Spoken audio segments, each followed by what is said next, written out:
Patrick Bruel autorisé à voyager. Une décision qui suscite de vives critiques. La décision d'autoriser Patrick Bruel à voyager à l'étranger alors qu'il est mis en examen dans une affaire particulièrement sensible provoque de nombreuses réactions. Le chanteur, visé par des accusations de viol, tentative de viol, agression sexuelle et harcèlement sexuel, avait initialement interdiction de quitter le territoire français. Pourtant, le 21 juillet, les juges d'instruction ont accepté d'assouplir son contrôle judiciaire et lui ont permis de récupérer son passeport. Cette décision a immédiatement fait débat. Le parquet de Nanterre a estimé que cet allègement était injustifié et excessif et a décidé de faire appel. Le dossier a été examiné vendredi 14 août par la Chambre de l'instruction de la Cour d'appel de Versailles. La décision définitive est attendue le 16 septembre.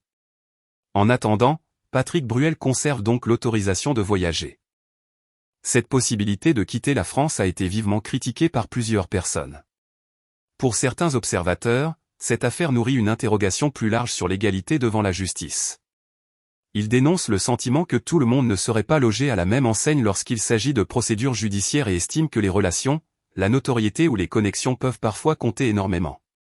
Certains vont jusqu'à affirmer que si une personne portant un prénom comme Mamadou ou Mohamed se trouvait dans une situation comparable, elle aurait, selon eux, beaucoup moins de chances de bénéficier d'un tel traitement.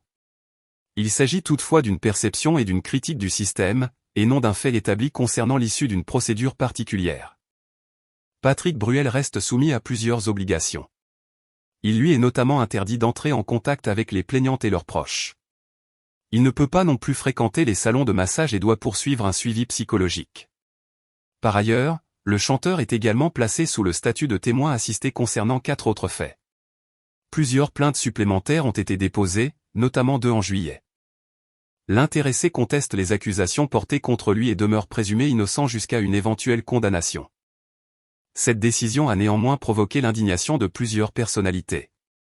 André Abescon a notamment publié une lettre ouverte particulièrement sarcastique, dans laquelle elle écrit « Mon Patrick, j'espère que tu as bien pris ta crème solaire indice 50, et ta casquette car attention mon chaton, le soleil tape fort. Ne pense plus à ces vilaines femmes hystériques qui te veulent du mal. » Elle poursuit « Prends de la force, tu as ta tournée qui t'attend à la rentrée. On les emmerde. Et n'oublie pas de me faire une petite dédicace à la soirée karaoké. Tu me dois bien ça. Surtout t'inquiète pas pour le procès, je gère, comme avec le copain PPDA. » Avant de conclure. Allez. Bonnes vacances mon pote. Love love love mon Patrick.